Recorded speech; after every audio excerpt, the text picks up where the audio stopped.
Good morning, नमस्कार, राम राम, सत श्री अकाल, अस्सलाम वालेकुम। मैं वरुण पाराशर आप सभी लोगों का स्वागत करता हूं उत्कर्ष क्लासेस के एसएससी चैनल पे। जल्द से जल्द सही बच्चे जुड़ जाएं और हमेशा की तरह आप लोग सबसे पहले ये बताएं कि आप सभी लोगों तक मेरी आवाज पहुंच रही है या नहीं पहुंच रही है। जल्द से जल्द बताएंगे और उसके बाद हम अपनी क्लास को शुरू करने वाले हैं। और क्लास को शुरू करने से पहले हमेशा की तरह हमारी एक टैगलाइन कि जीवन में कोई भी जानने वाला, बाबू सोना, जादू टोना, धनिया पुदीना, दोस्त दुश्मन, देसी विदेशी, अड़ोसी पड़ोसी जो भी हो, वीडियो को ज्यादा से ज्यादा जगह पे शेयर कर देना और वीडियो को लाइक भी कर देना, ठीक है। तो उम्मीद है कि आप सभी लोगों तक आवाज बिल्कुल परफेक्ट पहुंच रही होगी और क्लास को शुरू कर लेते हैं। सबसे पहला क्वेश्चन आ रहा है, जैसे कि आपको पता है इस वक्त हम पॉलिटी के क्वेश्चंस कर रहे हैं। मोस्ट एक्सपेक्टेड क्वेश्चंस जो आपके पॉलिटी के पेपर में आने की उम्मीद है, तो उसको ध्यान में रख के ये हमारा सेशन चल रहा है। तो सबसे पहला प्रश्न आ रहा है आप लोगों के सामने, बताइए इस क्वेश्चन का आंसर क्या होने वाला है।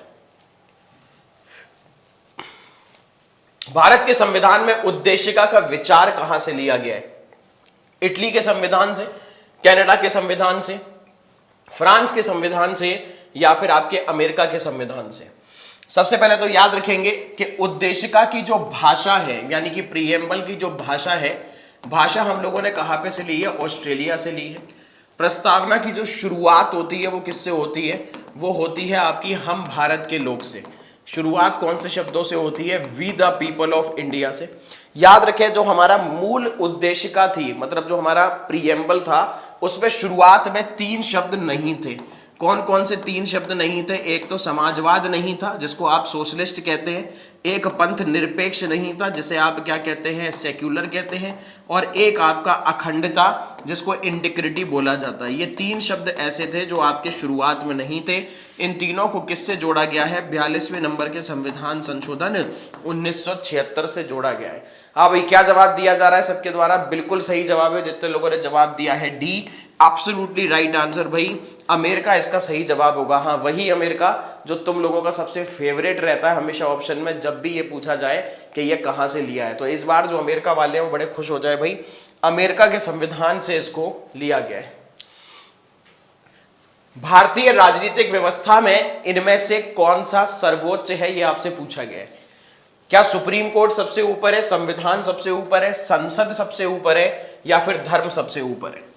देखो, धर्म तो सबसे ऊपर है नहीं, क्योंकि हमारे संविधान में खुद लिखा हुआ है कि हमारा जो देश है वो क्या है? पंथ निरपेक्ष है। पंथ निरपेक्ष मतलब हमारे देश का अभी कोई ऐसा धर्म नहीं है, जैसे पाकिस्तान का धर्म है इस्लाम है, हमारे देश का कोई धर्म नहीं है। हम एक सेक्युलर कंट्री है, हमारे यहाँ पे सभी धर्मों को समान माना जाता है। संसद की अगर बात करें तो संसद आपका किस आर्टिकल में दिया गया है? संसद आपका दिया गया है आर्टिकल नंबर 79 में। और अगर सुप्रीम कोर्ट की बात करें तो सुप्रीम कोर्ट संविधान के भाग 5 में है और इसके आर्टिकल 124 से लेके 147 तक है। अब याद रखें, सबसे इंपॉर्टेंट जो है हमारे देश में सबसे ऊंचा जो है वो है संविधान। क्यों? क्योंकि संसद को संविधान के नीचे रह के काम करना है, सुप्रीम कोर्ट जो है उसको भी संविधान में रह के काम करना है। तो इसका सही आंसर जो होगा वो आपका constitution will be the right answer. ठीक है, चले जाते हैं आपके नेक्स्ट क्वेश्चन की तरफ। भारत में न्यायिक पुनरीक्षण की संकल्पना निम्नलिखित में से किस देश के संविधान से ली गई है? न्यायिक पुनरीक्षण की संकल्पना, क्या वो अमेरिका से ली गई है, क्या वो ब्रिटेन से ली गई है, क्या वो रशिया से ली गई है, यूएसएसआर, या फिर वो ऑस्ट्रेलिया से ली गई? सबसे पहले तो न्यायिक पुनरीक्षण, जुडिशियल रिव्यू का मतलब क्या होता है? इसका मतलब होता है कि जो हमारा न्यायालय है, कोर्ट के द्वारा किसी कानून की क्या करना भाई? कोर्ट के द्वारा किसी कानून की जांच करना। क्या जांच करना? क्या वो संविधान का उल्लंघन तो नहीं कर रहा है, क्या वो कॉन्स्टिट्यूशन को वायोलेट तो नहीं कर रहा है? ये आपका दिया गया है किसमें? ये है आपके जुडिशियल रिव्यू का मतलब। अगर बात की जाए रशिया से हमने क्या लिया है, तो रशिया से हम लोगों ने यूएसएसआर से भाई मौलिक कर्तव्य लिए हैं। क्या लिए हैं? रशिया से हम लोगों ने मौलिक कर्तव्य लिए हैं। ऑस्ट्रेलिया की अगर बात की जाए तो ऑस्ट्रेलिया से हम लोगों ने लिया है भाई आपकी अनुसूची 7 में जो समवर्ती सूची है, जिसे हम क्या कहते हैं भाई इंग्लिश में कॉन्करेंट लिस्ट कहते हैं, वो हम लोगों ने लिया है ऑस्ट्रेलिया से। हाँ भाई, क्या जवाब दिया जा रहा है? बिल्कुल सही जवाब है। जितने लोगों ने जवाब दिया है, न्यायिक पुनरीक्षण जो हमने लिया है वो कहां से लिया है? अमेरिका से लिया है, संयुक्त राज्य अमेरिका से लिया है। यूनाइटेड स्टेट्स ऑफ अमेरिका से लिया गया है। चलिए क्वेश्चन का आंसर देना है आप लोगों को कमेंट सेक्शन में, बताइए इस क्वेश्चन का आंसर क्या होगा।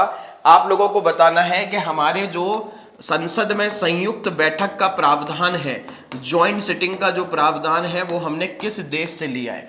जो कॉन्करेंट लिस्ट का संयुक्त बैठक जो है, जैसे हम ज्वाइंट सिटिंग कहते हैं, वो हमने किस देश से ली है, जल्द से जल्द आप लोग कमेंट सेक्शन में बता दीजिए। न्यायिक पुनरावलोकन की व्यवस्था केवल भारत में है, केवल अमेरिका में है, भारत और अमेरिका में है, या फिर केवल यूके में है। तो भाई ये वाला जो प्रश्न है वो प्रश्न आपका गलत नहीं होना चाहिए, क्योंकि अभी पिछले ही क्वेश्चन में आपको बताया है कि न्यायिक पुनरावलोकन, जुडिशियल रिव्यू, कोर्ट को यह पावर देता है कि वो गवर्नमेंट के द्वारा बनाए गए किसी कानून की जांच कर सकता है, क्या वो कानून संविधान का उल्लंघन तो नहीं कर रहा, कॉन्स्टिट्यूशन को वायोलेट तो नहीं कर रहा। बिल्कुल सही जवाब जितने लोगों ने जवाब दिया है कि संयुक्त बैठक हम लोगों ने ऑस्ट्रेलिया से ली है, बिल्कुल सही आंसर दिया है। ठीक है, तो क्या इसका आंसर हो जाएगा भैया न्यायिक पुनरावलोकन। मैंने बताया था कि हम लोगों ने ये कहां से लिया है, अमेरिका से लिया है, तो इसका मतलब यह है कि इसका ऑप्शन सी हो जाएगा, क्योंकि इंडिया और अमेरिका दोनों में ही ये चीज आपकी अवेलेबल है कॉन्स्टिट्यूशन में। नेक्स्ट, निम्नलिखित में से कौन सा लक्षण भारतीय परिसंघ और अमेरिकी परिसंघ में समान रूप में पाया जाता है। मतलब क्वेश्चन आपसे ये पूछ रहा है ऐसे कौन सा है ऑप्शन में जो इंडिया के कॉन्स्टिट्यूशन में और अमेरिका, मतलब हमने अमेरिका से क्या लिया है इनडायरेक्टली, वो ये पूछ रहा है। एक ही नागरिकता पॉसिबल ही नहीं है, क्योंकि ये हम लोगों ने ब्रिटेन से ली है। सिंगल सिटीजनशिप हमने कहां से ली है, ब्रिटेन से। संविधान की जो 3 सूचियां हैं, अनुसूची नंबर 7 में जो 3 सूची है, एक आपकी संघ सूची, राज्य, और ये जो आपकी समवर्ती सूची है, समवर्ती वाली, इसमें ये तीसरी सूची की बात कर रहा है, समवर्ती सूची। इसका मतलब क्या है कि आपका केंद्र और राज्य के मध्य शक्ति के विभाजन की बात कर रहा है। ये जो लिखा है ना संविधान की 3 सूचियां, इसका मतलब क्या है, ये हमारे केंद्र और राज्य के मध्य क्या कर रहा है, केंद्र और राज्य के मध्य शक्तियों का विभाजन है। और आपको पता ही होगा, नहीं पता है तो जान लो, केंद्र और राज्य के मध्य शक्तियों के विभाजन की चीज हमने कहां से ली है, वो हमने ली है कनाडा के संविधान से, कनाडा से। अगर वो सिर्फ ये पूछता समवर्ती सूची, तब इसका आंसर हो जाता क्या, ऑस्ट्रेलिया हो जाता। न्यायपालिका की द्वैधता नहीं, हमारे यहाँ भैया सिंगल जुडिशरी है, हमारे यहाँ डुअल जुडिशरी नहीं है। तो इसका आंसर क्या होना चाहिए, संविधान के निर्वाचन के लिए परिसंघीय उच्चतम न्यायालय। ठीक है, federal supreme court for the interpretation of the constitution. समझ में हो गई ये चीज कि जब भी हम कॉन्स्टिट्यूशन की बात करेंगे कि संविधान के बारे में कौन सबसे एंड में मानेगा, किसका फैसला एंड में माना जाएगा, किसको इंटरप्रिटेशन करने की पावर होगी, कि कॉन्स्टिट्यूशन को कौन अधिकार देता है, कॉन्स्टिट्यूशन किसको कि वो मुझे पढ़ सकता है, तो इसका आंसर जो होगा वो आपका उच्चतम न्यायालय। आपको भी पता होगा ना, जब सुप्रीम कोर्ट से संबंधित कोई चीजें, या इसको हम ज्यादा बेहतर समझ सकते हैं कि जब भी संविधान से संबंधित कोई चीजें होती हैं तो उसमें आके सुप्रीम कोर्ट ही एंड में अपना फैसला सुनाता है। क्लियर हो गई ये चीज, तो इसका आंसर जो होगा वो आपका D will be the right answer. Bharat की संघात्मक व्यवस्था, सुन लो पहले संघात्मक व्यवस्था क्या है।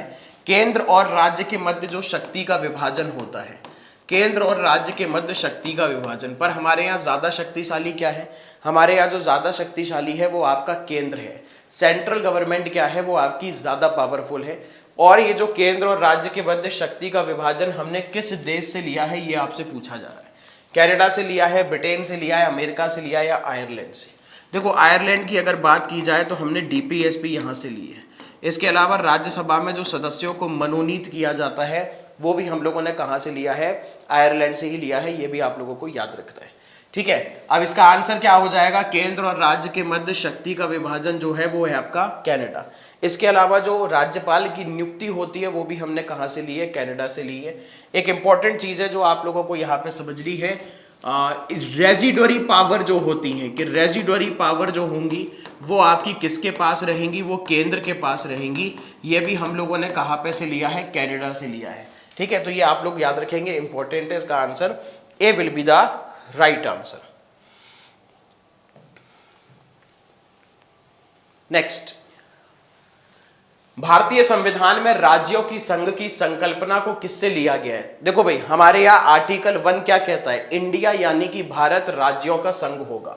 India that is Bharat to be the union of state. इससे हमें दो चीजें पता चलती है। एक तो ये कि हमारे देश के वर्तमान में दो नाम है संविधान के हिसाब से, एक तो इंडिया है और एक भारत है। और दूसरा क्या है कि हमारे यहाँ राज्यों का संघ है। राज्यों के संघ का मतलब क्या है कि कोई भी राज्य भारत से अलग नहीं हो सकता। अगर कल को कोई ये सोचे कि कश्मीर या फिर आपके कर्नाटक, केरल, तमिलनाडु, उत्तराखंड, कश्मीर, यूपी, कोई भी, किसी को भी पावर नहीं है कि ये इंडिया से अलग हो सके। तो राज्यों के संघ का मतलब क्या हो गया? राज्यों के संघ का मतलब हो गया कि जन्म जन्म का रिश्ता है। वो निब्बा निब्बी वाला रिश्ता नहीं है कि आज है या कल नहीं है। जन्म जन्म का रिश्ता कि एक बार आप भारत में जुड़ गए तो जुड़ गए, आप इंडिया से फिर अलग नहीं हो सकते। तो ये चीज हम लोगों ने कहां पे से ली है? ब्रिटिश नॉर्थ अमेरिका अधिनियम से। अब आप लोगों को कंफ्यूजन हो रहा होगा कि सर ये ब्रिटिश नॉर्थ अमेरिका क्या चीज है? ये ब्रिटिश नॉर्थ अमेरिका लाला और लाली कनाडा है। इसमें बात किसकी हो रही है भैया? कनाडा की हो रही है, जब इसमें लिखा गया है ब्रिटिश नॉर्थ अमेरिका। ठीक है, तो उसका आंसर जो होगा वो आपका कनाडा हो जाएगा। ठीक है जी, नेक्स्ट वाले पे चलेंगे। ऑस्ट्रेलिया से हमने और क्या लिया है? जैसे कि मैंने बताया था, प्रस्तावना की भाषा ली है। इसके अलावा ऑस्ट्रेलिया से हमने क्या लिया है? हमने संयुक्त बैठक ली है। इसके अलावा ऑस्ट्रेलिया से हमने क्या लिया है? समवर्ती सूची ली है। इसके अलावा ऑस्ट्रेलिया से हमने क्या लिया है? व्यापार की स्वतंत्रता लिया है। ये सब चीजें हम लोगों ने ऑस्ट्रेलिया से ली है, इस चीज को याद रखना है। भारत के संविधान में सम्मिलित समवर्ती सूची किसकी देन है? ये देख लीजिए आप। देखो भाई, ये आपका मैंने बताया था कि केंद्र और राज्य के मध्य का जो विभाजन है वो अनुसूची 7 में है, और इसमें 3 सूची है, संघ सूची, राज्य सूची और समवर्ती सूची। हमारा जब संविधान शुरू हुआ था तब संघ सूची में 97 थे, राज्य में 66 थे, समवर्ती में आपके 47 थे। क्लियर हो गई ये चीज? ये आपका विभाजन था। और संघ सूची में जो भी चीजें लिखी हैं उस पर कानून बनाने का हक केंद्र का है। राज्य सूची में जो भी चीजें लिखी हैं उस पर कानून बनाने का हक राज्य का है। समवर्ती में कानून आपका केंद्र भी बना सकता है और राज्य भी बना सकता है। पर याद रखें, केंद्र और राज्य अगर किसी विशेष कानून पे भिड़ जाते हैं, मान लीजिए समवर्ती सूची में कुछ भी दिया है, जैसे शिक्षा जो है वो आपका समवर्ती सूची का भाग है, उसमें केंद्र भी कानून बना सकता है, राज्य भी बना सकता है। अगर दोनों में विवाद हो गया तो चलेगी किसकी? चलती है केंद्र की, क्योंकि केंद्र हमारे यहाँ ज्यादा शक्तिशाली है। जैसे संघ सूची के कुछ एग्जाम्पल क्या हो गए बेटा? रेलवे हो गया, रक्षा हो गया, बैंक हो गया, बीमा हो गया, ये सब आपके किस में आएंगे? संघ सूची में। अगर राज्य सूची की बात करें तो इसमें आपकी पुलिस आ जाएगी, पुलिस इसी में है, कृषि आपकी इसी में मिलेगी, पंचायत जो है वो राज्य सूची में है। ये सब आप लोग याद रखेंगे। समवर्ती सूची में जैसे कि अभी आपको बताया था कि शिक्षा हो गया, इसके अलावा आपके वन हो गए, वन्य जीव की सुरक्षा हो गई, ये सब आपका समवर्ती सूची में मिलने वाला है। ठीक है जी, आंसर है इसका कनाडा।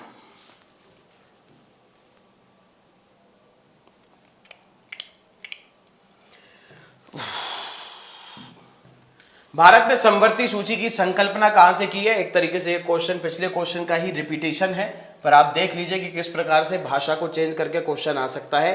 तो ये हम लोगों ने कहां पे से लिया है? समवर्ती सूची हम लोगों ने ऑस्ट्रेलिया से ली है। एक मिनट, पिछले क्वेश्चन में क्या पूछा गया है? भारत के संविधान में समवर्ती सूची, ना ना ना, ये तो कनाडा नहीं है, ये ऑस्ट्रेलिया है। ठीक है, ऑस्ट्रेलिया है इसका आंसर। और जो नेक्स्ट प्रश्न है, जो कि मैं आपको यहाँ सही बता रहा हूँ कि Australia will be the right answer, कि आपका क्या है? समवर्ती सूची कहाँ पे से ली है? इसे हम कॉन्करेंट लिस्ट कहते हैं। ये हमने ऑस्ट्रेलिया से ली है। अमेरिका से हमने क्या लिए हैं? अमेरिका से हमने फंडामेंटल राइट लिए हैं।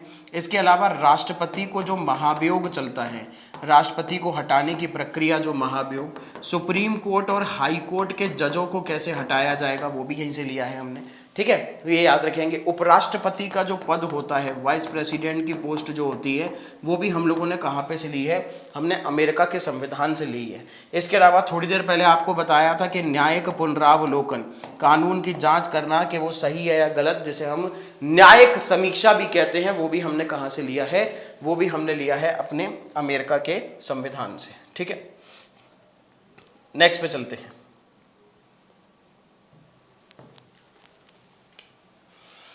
भारतीय संविधान में राज्य के नीति निर्देशक तत्वों की संकल्पना किस देश के संविधान पर आधारित है? देखो भाई, क्या फ्रांस से लिया है, आयरलैंड से लिया है, या फिर आपका जापान से लिया है, या फिर आपका रशिया से लिया है? बताइए, यूएसएसआर से।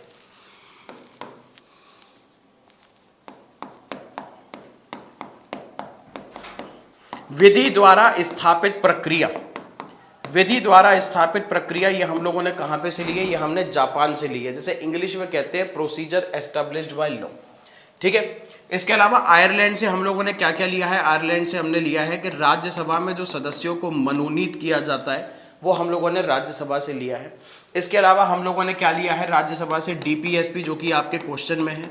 डीपीएसपी की अगर बात की जाए तो डीपीएसपी आपके 36 से लेके 51 तक है।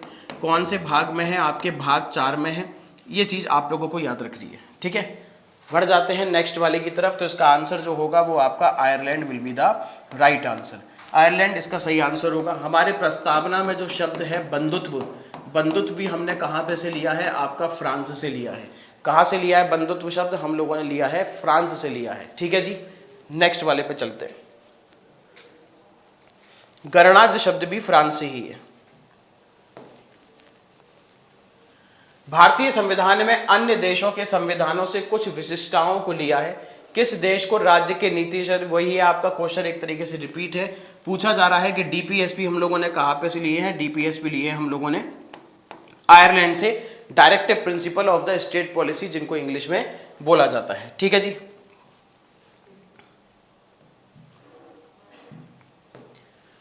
राज्यसभा के गठन में प्रतिभा, अनुभव एवं सेवा को प्रतिनिधित्व देने में भारतीय संविधान निर्माता निम्नलिखित उदाहरण से प्रभावित हुए हैं।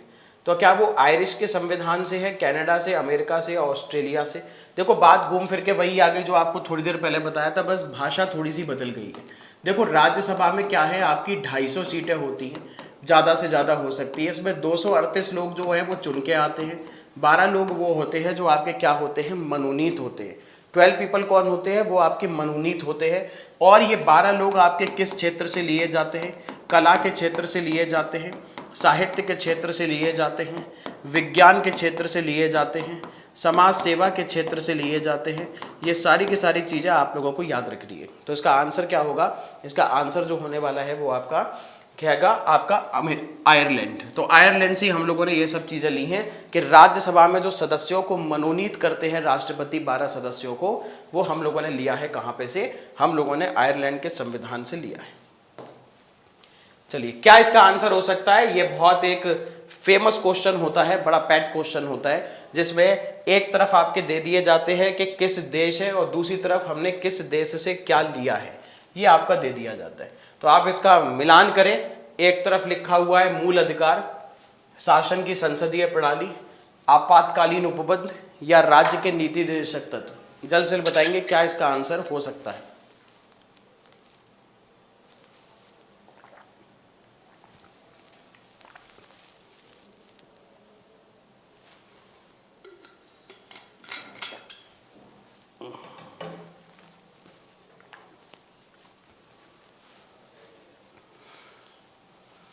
चलिए समझते हैं इसको, क्या जवाब आ रहा है। देखो भैया, मौलिक अधिकार जो है वो हमने अमेरिका से ली है। ए का आंसर 2 समझते हैं कहां पे आ रहा है। ए का आंसर 2 आ रहा है ए और सी में, तो यानी कि बी और डी तो वैसे ही गलत हो गए। आपात उपबंध जो है वो हम लोगों ने कहां पे से लिए हैं? जर्मनी से लिए हैं। इसको ज्यादा बेहतर आप ऐसा समझ लेना कि आपातकाल के समय जो मौलिक अधिकार स्थगित होते हैं वो कहां से लिए? जर्मनी। तो ए का आंसर 2 और सी का आंसर 4 कहां पे आ रहा है? ये आपके ऑप्शन नंबर सी में आ रहा है। आपका ऑप्शन जो हो जाएगा वो सी हो जाएगा। राज्य के नीति निर्देशक तत्व इतनी देर से पढ़ी रहे हमने, आयरलैंड से लिए हैं डीपीएसपी। और शासन की संसदीय प्रणाली, संसदीय प्रणाली जो है वो हमने ब्रिटेन से ली है। हमारे यहाँ जो संसद का शासन है, संसदीय प्रणाली है, वो हमने कहाँ से लिए? ब्रिटेन के संविधान से लिए हैं। ठीक है, चलिए बढ़ते हैं नेक्स्ट वाले पे। आज ये वाले जो क्वेश्चंस है, इन क्वेश्चंस के माध्यम से आपका एक चीज क्लियर हो जाएगी कि कौन कौन सी चीजें हमने किस देश से ली है। तो मौलिक अधिकार आपको बताना है इनमें से कौन सा सुमेलित नहीं है। तो क्या वो मौलिक अधिकार है? अमेरिका से लिए है। राज्य के नीति निर्देशक तत्व ऑस्ट्रेलिया से, केंद्र की अवशिष्ट शक्तियां जो हैं, जिनको हम रेजिडोरी पावर कहते हैं, ऑस्ट्रेलिया से, या फिर आपातकालीन शक्ति जर्मनी से। देखो भाई, आपातकालीन शक्तियां, एक तो याद रखना आपातकाल संविधान के भाग 18 में है और 352 से लेकर 360 तक इसकी चर्चा होती है, 352 से 360 तक।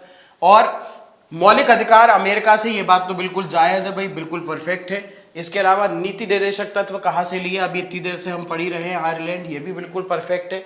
आपातकालीन शक्ति, जैसे कि आपातकाल के समय जो मौलिक अधिकार स्थगित होते हैं, वो हम लोगों ने कहाँ से लिए हैं, वो हम लोगों ने लिए हैं जर्मनी से। ये जो अवशिष्ट शक्तियां हैं, सबसे पहले तो आपको ये पता होना चाहिए कि अवशिष्ट शक्ति होती क्या है। अवशिष्ट शक्ति वो होती है जिसका संविधान में कहीं पे वर्णन नहीं किया गया है, संविधान में जिसका क्या नहीं किया है, कहीं पे भी डिस्कशन नहीं हुआ है, कहीं पे भी इसका वर्णन नहीं किया गया है। क्लियर हो गई ये चीज।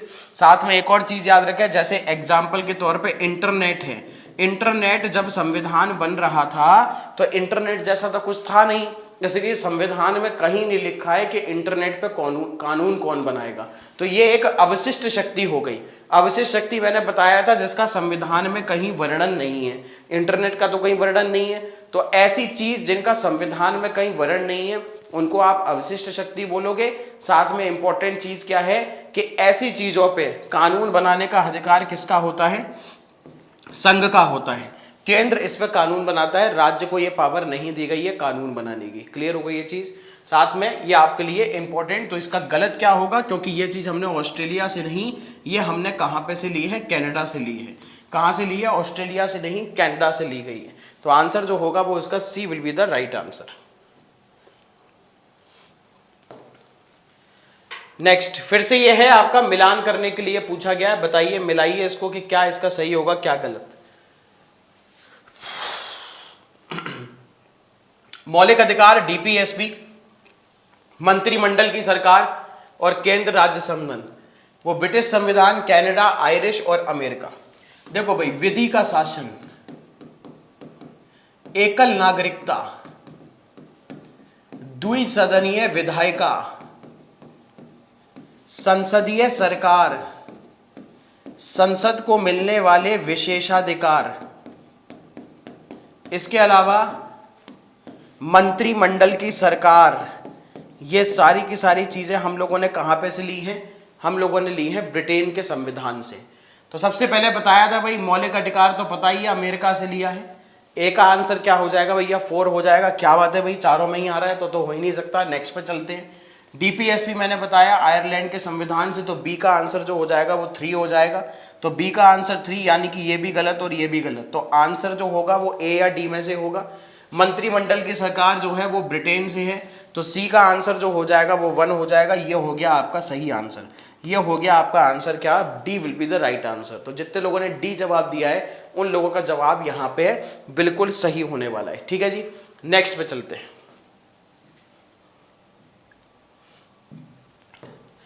चलिए, आगे बढ़ने से पहले आप सभी लोगों के लिए एक स्पेशल इंफॉर्मेशन, और क्या है वो स्पेशल इंफॉर्मेशन, ये दिवाली है खुशियों वाली, क्योंकि तैयारी होगी सिलेक्शन वाली। हाँ जी भाई, उत्कर्ष क्लासेस जो है भैया वो आपके साथ बिल्कुल भाई भरपूर दिवाली मना रहा है। और किस प्रकार जो स्टूडेंट्स हैं, प्यारे प्यारे बच्चे हैं, उनके लिए भैया दिवाली महाधमाका सेल लेकर आया है क्या, उत्कर्ष क्लासेस। सबसे पहले तो याद रखेंगे कि ये वाला जो आपका ऑफर है वो 10 नवंबर से लेकर सिर्फ 15 नवंबर तक, 10 नवंबर से लेकर 15 नवंबर तक है। और इस कोर्स की है जो ऑफर जो है, इसकी खासियत क्या है कि जो आपके एसएससी के कोर्सेज हैं उन पे आपको 90% तक का डिस्काउंट है। कितना, 90% तक का डिस्काउंट है। साथ में ये भी याद रखेंगे कि आपको फ्री में टेस्ट सीरीज भी प्रोवाइड कराई जा रही है। फ्री में क्या, टेस्ट सीरीज भी प्रोवाइड कराई जा रही है, ये भी आपको पता होना चाहिए। और साथ में 6 महीने की एक्स्ट्रा वैलिडिटी भी दे रहे हैं। जो कोर्स की वैलिडिटी होती है उससे भी आपके 6 महीने एक्स्ट्रा वैलिडिटी दी जा रही है। तो आपको क्या करना है, आपको तो भाई सबसे ज्यादा ये जो ऑफर है वो आपने जितने भी आपके जानने वाले हैं उनको सबसे पहले जाके बता देना है कि भाई ये ऑफर है, और 10 नवंबर से लेकर 15 नवंबर तक ही ये आपका ऑफर रहने वाला है। ठीक है, चलिए जी बढ़ जाते हैं नेक्स्ट प्रश्न की तरफ। क्या कहता है नेक्स्ट प्रश्न, बताएं।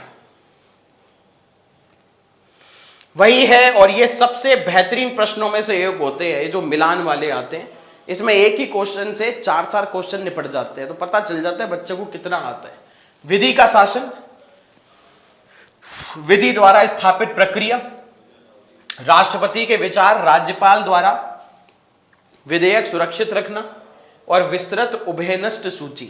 उभयनिष्ठ सूची का मतलब है कि आपका समवर्ती सूची। कौन सी सूची? समवर्ती सूची। क्लियर हो गई ये चीज? तो समझ लीजिए इसका क्या आंसर हो सकता है भाई। देखते हैं क्या है इसका आंसर। देखो भाई, विधि का शासन क्या है भाई? हमारे यहाँ कानून का शासन है। ऐसा नहीं है कि वो बाहुबली की मम्मी थी ना, ये मेरा वचन है और मेरा वचन ही शासन है। वचनों से यहाँ पर काम नहीं चलता है। ये कल को मोदी जी आ जाए और बोलते हैं भाइयों और बहनों यही मेरा वचन है और मेरा वचन ही मेरा शासन है, ये नहीं हो सकता। यहाँ पे जो है भैया कानून पहले बनाया जाएगा और उस हिसाब से आपके फिर क्या होगा? शासन होगा। विधि का शासन हम लोगों ने लिया कहाँ पे से है? ब्रिटेन से लिया है, इंग्लैंड से। तो ए का आंसर आ रहा है 2, यानी कि बी और डी। ए और सी तो वैसे ही गलत हो गए, ए और सी तो वैसे ही गलत हो गए। अब बचता क्या है आपका? विधि द्वारा स्थापित प्रक्रिया। थोड़ी देर पहले क्वेश्चन में बताया था, ये हमने जापान से लिया है। तो बी का आंसर क्या होने वाला है? ए का आंसर 2 और बी का आंसर 3। लो भाई, आ गया ऑप्शन। ज्यादा दिमाग मारने की जरूरत ही नहीं है। हालांकि समवर्ती सूची हम लोगों ने कहां से ली है? ऑस्ट्रेलिया से। और आपका जो राष्ट्रपति के विचार के लिए राज्यपाल जो बिल रख लेता है वो हमने लिया है कनाडा से। कहां से लिया है? कनाडा के संविधान से लिया है।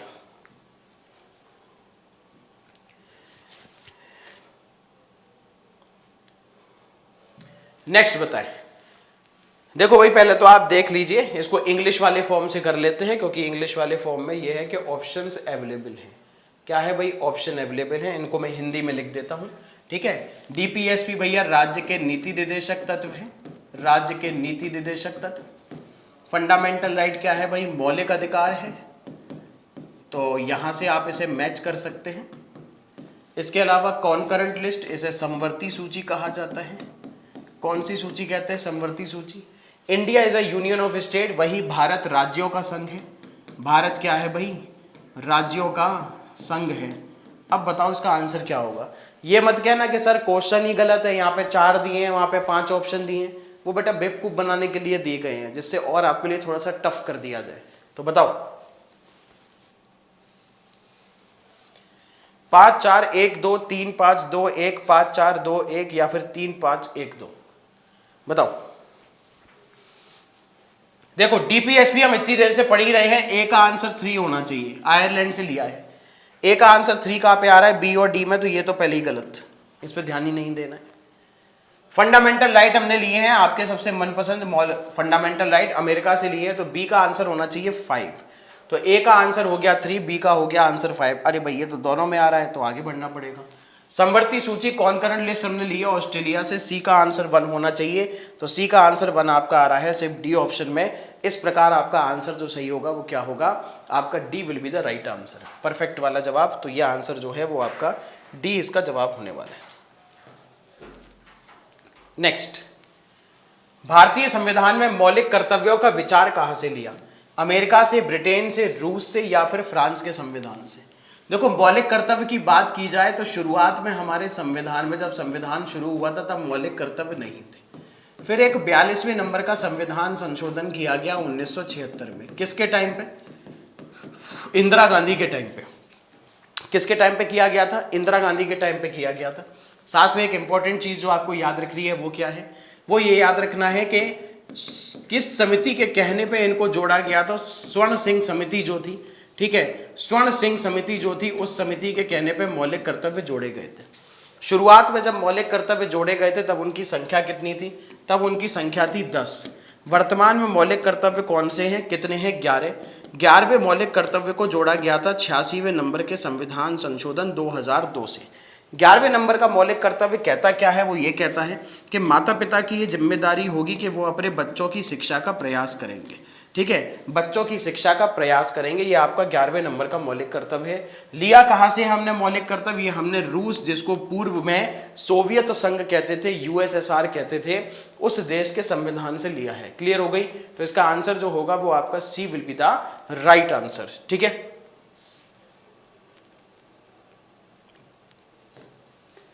भारत का संविधान सबसे अधिक लंबा है। मौलिक अधिकारों का अध्याय अमेरिका संविधान के मॉडल से लिया गया है। ए और आर दोनों सही हैं और आर और ए की सही व्याख्या है। ए तथा आर दोनों ही सही है परंतु आर और ए की सही व्याख्या नहीं है। ए सही है परंतु आर गलत है, या ए गलत है परंतु आर सही है। लो भाई बता दो कि इसका क्या जवाब हो सकता है। जल्द से जल्द बताएंगे क्या इसका आंसर हो सकता है। कि ये बात तो बिल्कुल सही है कि हमारे देश का संविधान भाई बड़ा लंबा है, दुनिया के सबसे लंबे संविधान में से एक है, या है ही सबसे लंबा। मौलिक अधिकारों का अध्याय अमेरिका के संविधान से लिया है। बात तो ये भी सही है कि हमने जो मौलिक अधिकार लिए हैं वो कहां से लिया, अमेरिका से लिए। पर क्या अमेरिका से मौलिक अधिकार लेने की वजह से हमारा संविधान लंबा हुआ है? देखो ये तो कोई जवाब नहीं हुआ।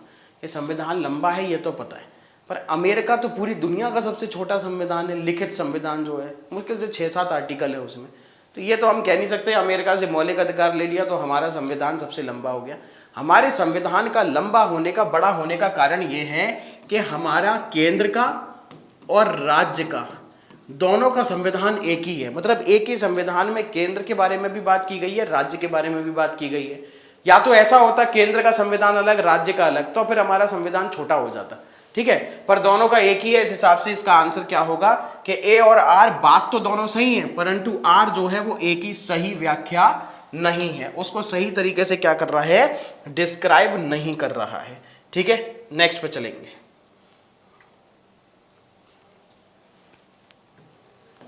भारतीय संविधान में सन्निहित मूल अधिकारों की अवधारणा किस देश से ली है? मूल अधिकार जो है वो संविधान के भाग 3 में है, 12 से लेकर 35 तक इसके आर्टिकल हैं।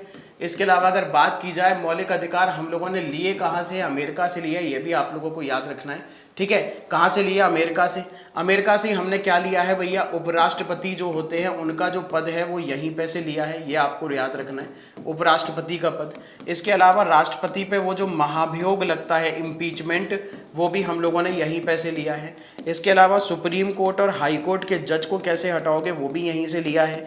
इसके अलावा PIL जिसे आप जनहित याचिका कहते हो, जिसे आप क्या कहते हो, जनहित याचिका, वो भी हम लोगों ने कहाँ पे से ली है? यहीं पे से ली है। पब्लिक इंटरेस्ट लिटिगेशन इसको बोला जाता है। क्या बोला जाता है इसको? पब्लिक इंटरेस्ट लिटिगेशन, जनहित याचिका, ये याद रखना। न्यायिक पुनरावलोकन जिसे आप न्यायिक समीक्षा कहते हैं, वो भी हम लोगों ने कहाँ पे से लिया है? संविधान पे से लिया है। क्लियर हुई ये चीज? चलिए, जो आपकी और क्या चीज है भैया, तो इसका आंसर जो होगा वो आपका America will be the right answer.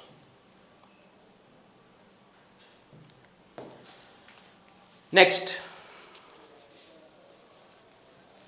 लिखित संविधान का प्रारंभ किस देश से हुआ था? जापान से हुआ, इंडिया से हुआ, ब्रिटेन में से हुआ है, या फिर आपका अमेरिका से हुआ है? बताइए, लिखित संविधान की शुरुआत कहां से मानी गई है? जापान से, इंडिया से। जैसे कि मैंने आपको थोड़ी देर पहले बताया था कि पूरी दुनिया का सबसे पहला लिखित संविधान, पूरी दुनिया का सबसे पहला लिखित संविधान जो है वो आपका अमेरिका से है। और एक अलिखित संविधान का उदाहरण क्या है? अलिखित संविधान का जो उदाहरण है वो है आपका ब्रिटेन। वो क्या है आपका? अलिखित संविधान का उदाहरण जो है वो आपका ब्रिटेन है। क्या है? ब्रिटेन। तो इसका सही आंसर क्या होने वाला है? लिखित संविधान का सबसे बेस्ट एग्जाम्पल जो है वो आपका America will be the right answer, USA will be the right answer, ठीक है।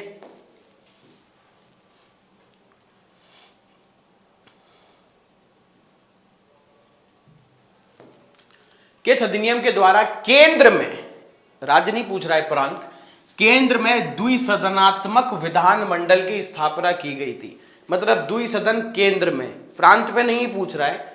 तो वो आपका बाइकैमरल लेजिस्लेचर कैसे आया था?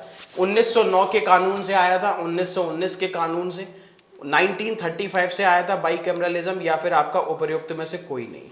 देखो एक चीज याद रखें, जो हमारे संविधान का 2/3 भाग है, मतलब हमने अपने संविधान का 2/3 भाग अकेला इसी कानून से लिया है, 1935 के कानून से।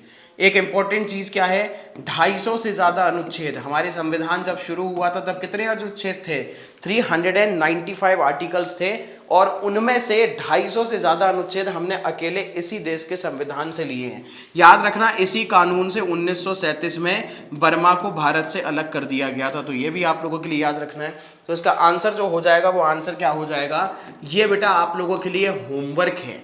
जो आप कमेंट सेक्शन में भैया उल्टा सीधा जवाब दे रहे हो, जो इतना सारा कंफ्यूजन कर रखा है तुम लोगों ने कमेंट सेक्शन में, इतना कठिन क्वेश्चन तो ये था नहीं जितना कठिन क्वेश्चन आपने बना दिया। तो ये क्या है भैया, ये आप लोगों के लिए होमवर्क रहेगा। इसका जवाब आप लोग कब देंगे, कल देंगे। पढ़ाई कीजिए ढंग से और फिर इसके क्वेश्चन का आंसर भी दीजिए। नेक्स्ट, कैबिनेट मिशन योजना के अंतर्गत संविधान निर्मात्री परिषद में प्रत्येक प्रांत को आवंटित संख्या निर्धारित करने के लिए एक प्रतिनिधि कितनी जनसंख्या के लिए अनुपात में था। देखो भाई, कैबिनेट मिशन जो आया था वो मार्च 1946 में आया था। ब्रिटेन के प्रधानमंत्री क्लीमेंट एटली ने अपने 3 कैबिनेट मंत्रियों को भारत भेजा था, इसीलिए इसका नाम था कैबिनेट मिशन। और इस कैबिनेट मिशन का जो अध्यक्ष था उसका नाम क्या था, उसका नाम था पैथिक लॉरेंस। क्या नाम था, पैथिक लॉरेंस। एक व्यक्ति और था इसमें, उसका नाम था अलेक्जेंडर, और तीसरा व्यक्ति जो था उसका नाम था क्रिप्स। तीसरा व्यक्ति जो हुआ करता था उसका नाम था क्रिप्स। क्लियर हो गई ये चीज। तो इसका आंसर जो होगा भाई क्या है, साथ में याद रखना कैबिनेट मिशन में संविधान सभा के लिए कितने लोगों को चुना जाना था, 296 लोगों को चुना जाना था। वैसे तो कितने लोग चुने जाने थे, 389, पर जो 93 देसी रियासतों की सीट थी उन लोगों ने चुनाव में भाग लेने से मना कर दिया। तो 296 में से कितनी सीटें कांग्रेस को मिली थी, कांग्रेस को मिली थी 208, मुस्लिम लीग को 73 सीट मिली थी और 15 सीट मिली थी किसको, अन्य को। और यहां पे एक सीट पे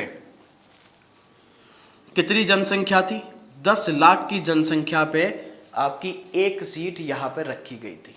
ठीक है, और जो आपकी सीटें थी वो 3 धर्मों में विभाजित थी। एक तो थे मुस्लिम, एक थे सिख, और तीसरे थे आपके क्या, वो आपके हुआ करते थे सामान्य। मतलब इनको छोड़ के जो बाकी के हैं वो सब आपके इसी में आ जाएंगे। ठीक है,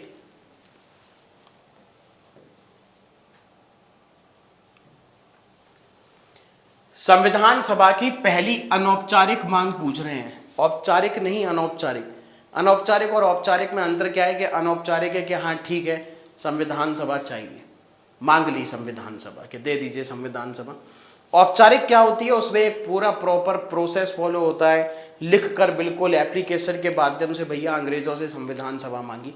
तो इसमें क्या है, आपसे अनौपचारिक पूछ रहा है। तो क्या वो एम.एन. रॉय थे, बाल गंगाधर तिलक थे, महात्मा गांधी थे, या फिर आपके मोतीलाल नेहरू हो जाएंगे।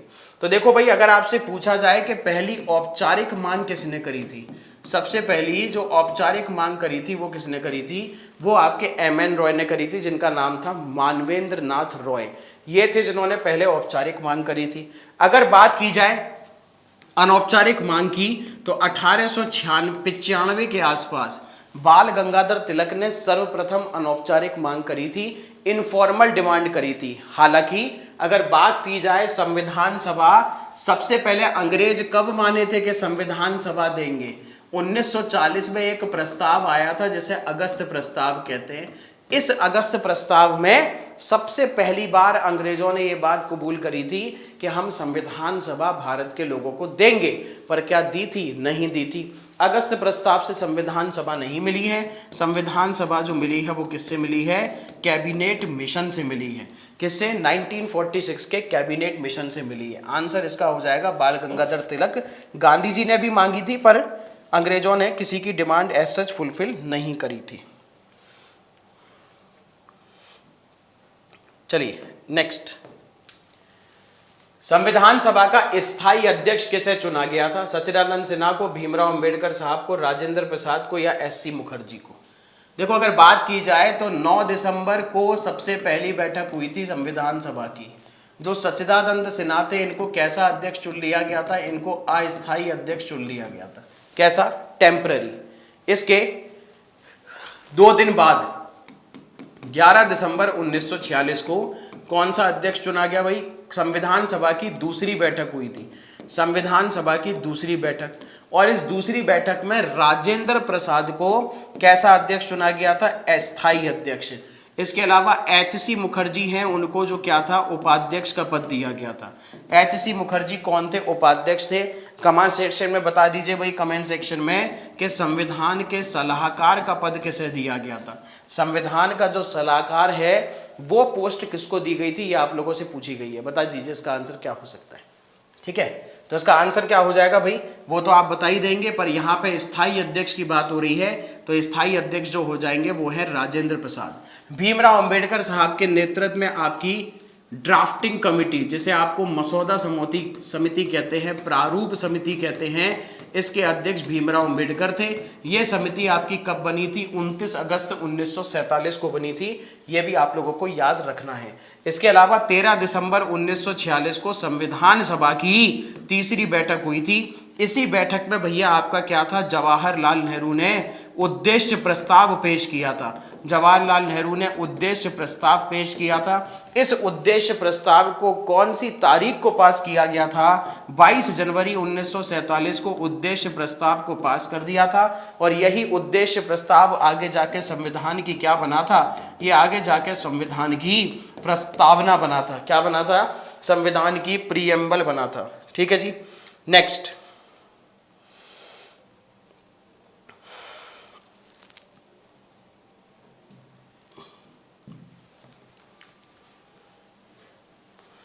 कैबिनेट मिशन योजना के अनुसार निम्नलिखित में से कौन सी एक संविधान सभा निर्वाचित किए जाने की पद्धति थी, ये पूछी गई है। देशी राज्यों द्वारा नामित किया जाएगा, अंशतः प्रांतीय विधानसभा द्वारा निर्वाचित और अंशतः देशी रियासतों द्वारा, अंशतः प्रांतीय विधानसभाओं द्वारा निर्वाचित और अंशतः गवर्नर जनरल द्वारा नामित, या फिर आपका सार्वजनिक वयस्क मताधिकार हो जाएगा। बताओ क्या इसका आंसर हो सकता है कि कैबिनेट मिशन से जो आपकी संविधान सभा चुनी गई थी, उसको चुनने के लिए आपकी कौन सी पद्धति फॉलो की गई थी, बताओ। देखो, देशी राज्यों द्वारा नामित ये तो पॉसिबल था नहीं। हम मानते हैं कि पार्टली इलेक्टेड थी, पार्टली नॉमिनेटेड, तो कुछ निर्वाचित भी थी और कुछ मनोनीत भी। पर याद रखना, मनोनीत जो थे वो गवर्नर जनरल ने तो नहीं किए थे। तो हम ये कह सकते हैं कि कुछ तो जो प्रांतों की विधानसभा थी, यानी कि आज के जो राज्य उन्हें पहले प्रांत कहते थे, उनकी विधानसभा से, और कुछ जो थे वो देशी रियासतों से। जैसे कि मैंने बताया था, कुछ 93 सीट जो थी उनकी देशी रियासतों की। तो इसका आंसर जो सबसे बेस्ट होगा वो क्या होगा, B will be the right answer. ठीक है, और याद रखना, इनका जो चुनाव हुआ था वो अप्रत्यक्ष हुआ था। संविधान सभा के लिए जो चुनाव किए गए थे वो अप्रत्यक्ष किए गए थे, क्योंकि जनता का डायरेक्ट इन्वॉल्वमेंट उसमें नहीं था। संविधान को 26 जनवरी के दिन लागू करने का निर्णय इसलिए लिया गया क्योंकि यह एक शुभ दिन था। इस तिथि को 1942 में भारत छोड़ो आंदोलन प्रारंभ किया गया। कांग्रेस ने इस तिथि को 1930 में स्वतंत्रता दिवस के रूप में मनाया। यह उपयुक्त में से कोई भी नहीं। देखो, कांग्रेस की एक बैठक हुई थी 1929 में, कहां पे, लाहौर में। लाहौर आपका कौन सी नदी के तट पे है, रावी नदी के तट पे। इसके जो अध्यक्ष थे वो कौन थे, जवाहरलाल नेहरू। अध्यक्ष कौन हुआ करते थे, जवाहरलाल नेहरू। और जवाहरलाल नेहरू की अध्यक्षता में कांग्रेस ने पूर्ण स्वराज की घोषणा करी थी। किसकी घोषणा करी थी, पूर्ण स्वराज की। और यह फैसला लिया गया था कि हम प्रत्येक वर्ष 26 जनवरी को पूर्ण स्वराज दिवस मनाया करेंगे, प्रत्येक वर्ष। और सबसे पहले जो पूर्ण स्वराज दिवस मनाया गया था वो आपका कब मनाया गया था, 1930 में मनाया गया था। कब मनाया गया था, 1930 में। क्लियर हो गई, इस चीज़ को आप लोग याद रखेंगे। ठीक है, चलिए जी, बढ़ जाते हैं नेक्स्ट की तरफ। क्या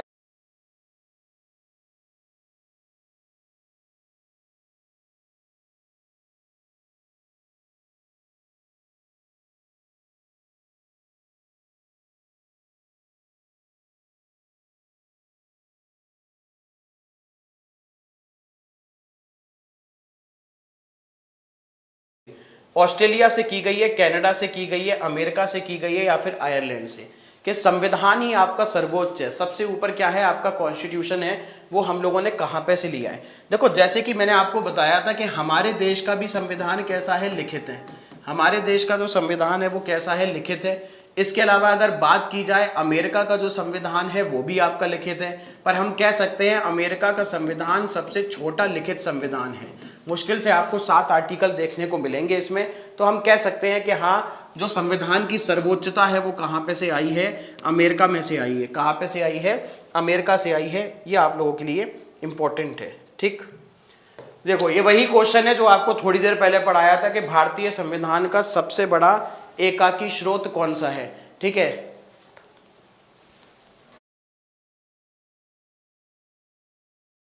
सबसे बड़ा एकाकी स्रोत कौन सा है, ये आप लोगों से पूछा जा रहा है। ठीक है, तो इसका आंसर जो हो जाएगा वो है आपका government of India act 1935, Bharat सरकार अधिनियम क्या हो जाएगा आपका 1935। थोड़ी देर पहले आपको बताया था हमारे संविधान का 2/3 भाग और हमारे जो 395 में से 250 से ज़्यादा अनुच्छेद हमने यहीं पे से लिए हैं।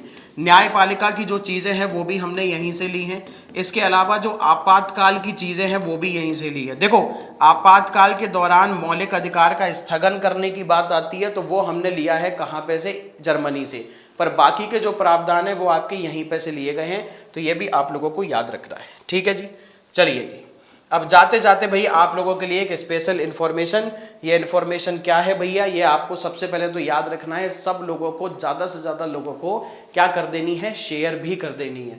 ठीक, जैसे कि ये दिवाली है खुशियों वाली, क्योंकि तैयारी होगी सिलेक्शन वाली, और हम सब लोग आप लोगों के साथ, भाई उत्कर्ष परिवार भी आप लोगों के साथ दिवाली मना रहा है। किस प्रकार, क्योंकि उत्कर्ष परिवार लेके आया है आप सभी लोगों के लिए ऑफर, दिवाली महाधमाका ऑफर। और सबसे इंपॉर्टेंट चीज जो है इसमें वो है सबसे पहला पॉइंट कि ये जो ऑफर है वो आपका 10 नवंबर से लेके 15 नवंबर तक चलेगा। इस ऑफर में क्या इंपॉर्टेंट चीजें हैं वो जान लीजिए।